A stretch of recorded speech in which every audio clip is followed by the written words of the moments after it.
4 July 2020, and today I want to feature a story involving Tendai Biti. This story came out in the media yesterday in Zimbabwe, and it's a very sad story because the story says Tendai Biti has been forced to go to the police to report death threats. So he's been receiving death threats from people that are aligned to Nelson Chamisa. There is about 3 phone calls that Tendai Biti has received. And as you know, Tendai Biti is the former Minister of Finance and also an MP in Zimbabwe who is in the opposition. He's the Vice President, in fact, the first Vice President of the MDC Alliance. And Tendai Biti and Nelson Chamisa have been working together very closely ever since he came back from the PDP and rejoined the MDC Alliance. However, over the past month, ever since the first batch of MPs were recalled, Tendai Biti has been receiving calls from a certain number, and the number is linked to a person called Eddie Gore. I'm sure that is correct, from Chitungwiza. This man has been threatening Tendai Biti with death if he betrays Nelson Chamisa. And the reason, obviously, is because when those MPs were recalled, there was also stories that came out and said Tendai Biti was in negotiations with Thokozani Kupe. And obviously, the implication here was that Tendai Biti was going to stay in parliament and Nelson Chamisa was going to be out of parliament. What decision then was Tendai Biti going to take? Was he going to stick with Nelson Chamisa, or was he still going to move on to Thokozani Kupe? So the first phone calls happened after the first recalls of the first MPs. According to Tendai Biti himself, he is quoted in the story as saying that those first phone calls happened after he had an argument with some people in the MDC, and he says he knows these people. These are people from his own political party, the MDC Alliance. They argued with him, and then after that he started receiving these death threats. Tendai Biti is reported in the story saying that he now fears for his life because these people have threatened his life, they've threatened to burn his house, and they've threatened to assassinate him. And in response to this complaint, the police have said they're going to increase surveillance around Tendai Biti's house. They're going to be offering him more protection. So basically, this is the story. And as I said, Eddie Gore is from Chitungwiza. He phones Tendai Biti and tells him that he's going to kill him if he betrays Nelson Chamisa. And this Eddie Gore, I do not think that is the real person. That is just the name that is registered on the SIM card.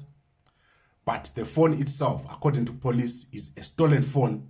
Someone is using a handset that was stolen to make these phone calls. I'm not sure if they've blocked the number, because obviously it's possible to block a cell phone number, and it's also possible to block a handset from making calls. So what could be causing tensions between Tendai Biti and Nelson Chamisa? According to this report, the tensions are arising because Nelson Chamisa supporters, they see it as if Tendai Biti is going to challenge Nelson Chamisa in the new party. So he's going to challenge for the leadership when the new political party is formed. That is, at the moment we've got MDC Alliance, it is likely that they have to change the name, because you can't obviously use MDC Alliance if that name also belongs to the Alliance. If Nelson Chamisa was to do that, come 2023, he might end up having to make a change to his political party just before the election. So there is a possibility that a new political party will be formed, which is registered, also led by Nelson Chamisa. But there are people who feel that Tendai Biti wants to challenge Nelson Chamisa as he sees himself as someone who can also lead that political party. There's also some perception that Tendai Biti sees Nelson Chamisa as someone who is unstrategic and someone who cannot outmaneuver ZANU-PF. And some people feel that if Chamisa was to step back and Tendai Biti was to go in front, then there could be a possibility of a change, because Tendai Biti is able to push harder. He's more forceful than Chamisa, who tends to sit back and let the situation develop.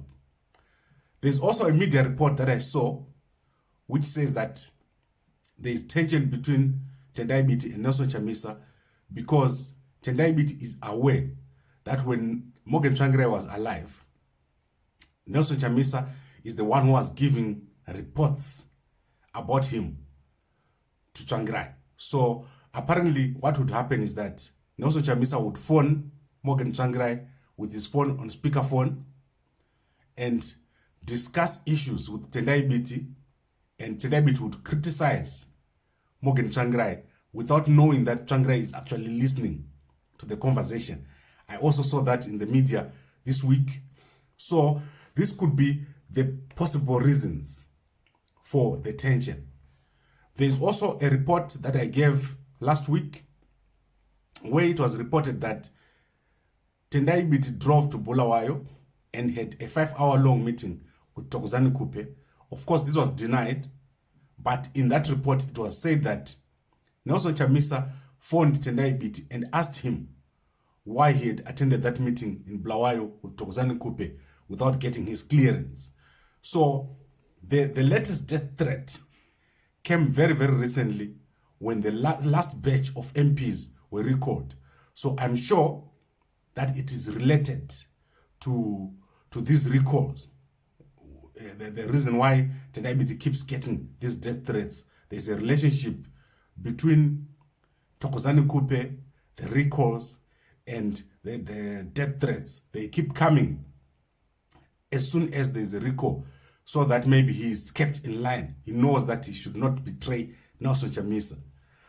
Then let's go to the media ban. Last month, there were reports that Nelson Chamisa has banned everybody from talking to the media except for Fadzai Mahere. And people that were banned include Job Scala, Tendai Biti, all these vice presidents. They were no longer allowed to talk to the media. The only person who could talk to the media was himself, Chamisa, and Fadzai Mahere. So that was also in the press. However, Tendai Biti has continued to talk to the media. This week, he gave an interview. I saw an interview online of Tendai Biti, and we featured here on gambako.com, the interview where he was talking about the strategy of the MDC. So this could also be creating tension among the two men. So in conclusion, I want to say it's looking more and more like the decision not to comply with the Supreme Court ruling is haunting Nelson Chamisa, Tendai Biti, and the people that are on his side. I think there is need, as I said before, for the two sides, Douglas Monzora, Thokozani Kupe, Morgan Komichi, these guys need to sit down and talk with the side with Nelson Chamisa and Tendai Biti. The MDC, as it stands right now, is looking less and less appealing to the public. The kind of stories that are coming out regarding the political party. If you look at the MDC Alliance, MDCT, both sides, they look like they are not ready to beat ZANU-PF in an election in 2023, which is very sad because they have got so much support. Nelson Chamisa has easily more support than Eddie Mnangagwa. However, because of the errors that they're making, they are not able to win elections because it makes it difficult for them to get the correct number of votes. If they continue the way they are continuing, they are going to lose the election again by a small margin. So it's not like Eddie Mnangagwa is going to suddenly have 5 million votes, but what will happen in 2023 is the same thing that happened in 2018. Eddie Mnangagwa is going to manage to just win by a small margin. And this small margin is going to take him to 2030, as he says. So strategically, I think Nelson Chamisa is not managing to bring everyone together. And that is the biggest weakness. Even within the MDC Alliance, which has moved away from the MDCT, it's going to become difficult because the supporters of Nelson Chamisa are more interested in an individual than in creating a system that is going to manage to transform Zimbabwe. So, although Nelson Chamisa has support, that's not enough. He needs to be able to work on a structure, on a system. He needs to be able to build something that people can be proud of. And at the moment, it's taking him time. Even as we speak right now, he cannot set a clear direction for people to follow. People are stuck on MDC Alliance. The time has moved, but right now it's not clear what is going to happen if the courts have ruled, if you've been booted out of MDCT. Chamisa does not come out clearly to set a direction. And this is what causes us to end up with this situation where people get death threats because the supporters who are close are trying to contain the situation so that people don't move away from Chamisa. But it's happening. Slowly, people are starting to look at their own interests and say, what should I do here? Should I support Chamisa, lose my seat, but I don't know what is going to happen next? This is exactly the situation where we are. People like Job Scala are still sitting in parliament. Tendai Biti are still sitting in parliament. But juniors are being recalled. I think it's not fair to make people lose their own source of livelihood and yet you stay and you benefit in parliament. So there's a need to make a decision, a clear decision on the way forward. And this is the cause of the problems that are currently happening in the MDC Alliance. Right. Obviously, this is a story in the newspaper.